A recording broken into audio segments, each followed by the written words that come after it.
holding my phone because I don't know how else to do it. I tried to set it down, it wasn't working.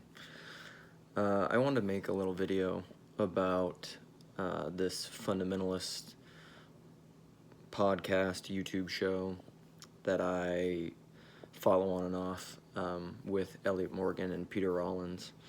And they, over Christmas break, when I was traveling seeing family, I listened to the podcast called Psychoanalyzing Batman. I also listened to one that they had on like the symbolism of Santa Claus, I think, which was interesting in light of all the Peugeot stuff. But the Psychoanalyzing Batman one I just thought was fantastic. And I listened to it 3 or 4 times, which I pretty much never do. Like, I'll listen to a podcast twice sometimes, but I pretty much never listen to it that much. And I wrote down some notes and some timestamps, which is something that I do because I think the whole thing is very good. I really recommend it, but there are some really key points in it that I think bring a lot of things together and I think are really helpful to me anyhow. So I'll put the link, I made this Google document, so I'll put all those notes in the show notes, or in this, whatever, is that what they're called? Show notes, description. So I mean, they really begin just talking about Batman in general, and that Elliot really likes Batman, and then, so it's just a lot of intro into the Batman world, and what Batmans they like, and why, and all this stuff. So there's a lot of, and Elliot's a comedian, so that can make the podcast kind of fun, so there are a lot of joking around, and they're friends. And then Rollins starts talking, because he's the philosopher / theologian, and he talks a lot about psychoanalysis, which I love. So, but one of the big points they talk about is they talk about, the main sections I want to talk about is at 3350 through about 35 or so, and all these timestamps will be in the notes. He talks about relationships and people who split up. He says, so there are people who have relationships and then they end up, there's some sort of conflict, and they split up. He said, or, so you have options. You can split up with the person that you're having the conflict with, or you can split up with the kind of relationship that one has with people, which I put in parentheses, like, which is anti-relationship, non-relationship, division. And so he talks about that section, which I think is really good. And then toward the end of the podcast, I mean, again, listen to the whole thing.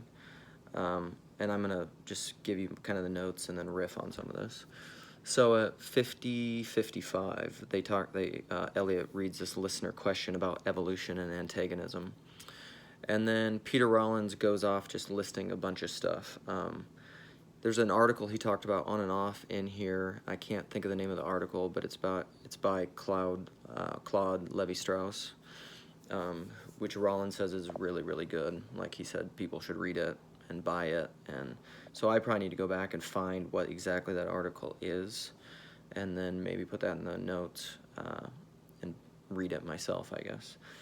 But and then he talks a lot about integrating contradiction, and they talk about myths. He says this is what a lot of ancient myths do, is they integrate contradiction, which reminded me a lot of what Iain McGilchrist has been talking about. I think some of this stuff, he's approaching that topic in his Divided Brain book, The Master and the Emissary, and I think in all his new talks with his forthcoming book about the matter with matter, this is a huge thing, because like his Ralston talk especially, which I'll put that link in the show notes. I just have it written here, but I'll put a link to that. He talks a lot about that the basis of reality is an integration of contradiction. And then Rollins just keeps listing things. So he says, so an integration of contradiction, he says, you have in every field. So in math, it's Gödel's Completeness Theorem. In physics, it's quantum indeterminacy. In politics, it's democracy. And in the individual, it's consciousness. Like, that's what all these things are, is an integration of contradiction. And so at 52-43, he says, Zizek, this is why Zizek is so interested in quantum mechanics. And then he says this, at the level of being, there's an oscillation, a field of superpositioning. and he says reality is not at one with itself. And then I put in parentheses, and it is, which is why it is. So like that is the basis, and this gets into really core things for me, but I'll save that till the end and riff on it later. He says, so tying back to that list of math, physics, politics, and the individual, 53:15, he says, democracy is the non-at-one-ness of the social body that generates civilization. And the non-at-one-ness of individuals is consciousness.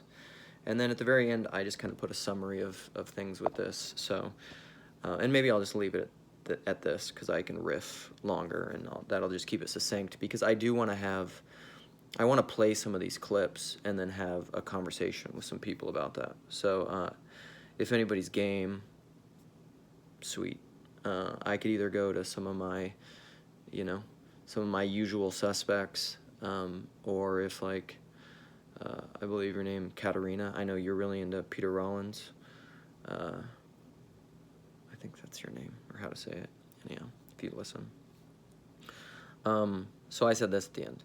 A fully formed person is the at-one-ment of the non-at-one-ment, parentheses, unity and multiplicity, of the individual.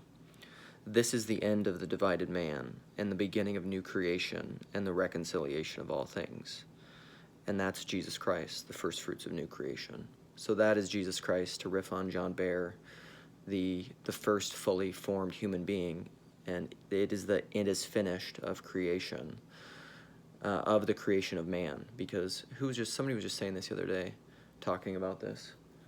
It was Peugeot, I think, where he was saying in the creation, maybe it wasn't Peugeot, but he was saying in the creation narrative, God creates and it is good. God creates, it is good. God creates, it is good. But then with man, he doesn't say it is good, and he says because in the poetic parallelism of what Genesis is, of that creation myth poem, that's the end. And sorry, my camera's going crazy. And so what that means is the creation of man is not yet done. It's begun. So what is happening in this? We are still in the 7 days of creation. Man is still being created, and man is created, has been created in Jesus Christ, and the rest of men are learning to live into that reality. And then once we do, we will then rule with Christ over the bringing up, the furthering up, and the furthering in of the rest of creation, things into which angels long to look. And I've said this before, angels are now mediating creation. Christ was made for a while lower than the angels, but when he has been perfected, he is again elevated at the right time and in the right way through death, the trampling down of death, because this is what I think God does. This is how God uses death, is to bring the at-one-ment of the individual and to make a person. That's what's happening. And I think that's what theosis is, and we're being called into that. So, anyhow, it's really good. I'll leave it at that. I think it gets into Rupert Sheldrake, Fields, relational ontology, stuff that Father Stephen DeYoung said the other day in Paul's live stream. So I'll try to remember to put those quotes in the notes, and that's it. Look for a probably randos conversation or something. I don't know if I'll put it on my channel. I don't, whatever. My channel is just for my own kind of diary, and whatever it is. Like, I don't really want to grow it. I like to have all the stuff in the same place, which is why I like Randos United. That's kind of our YouTube team project. All right, peace.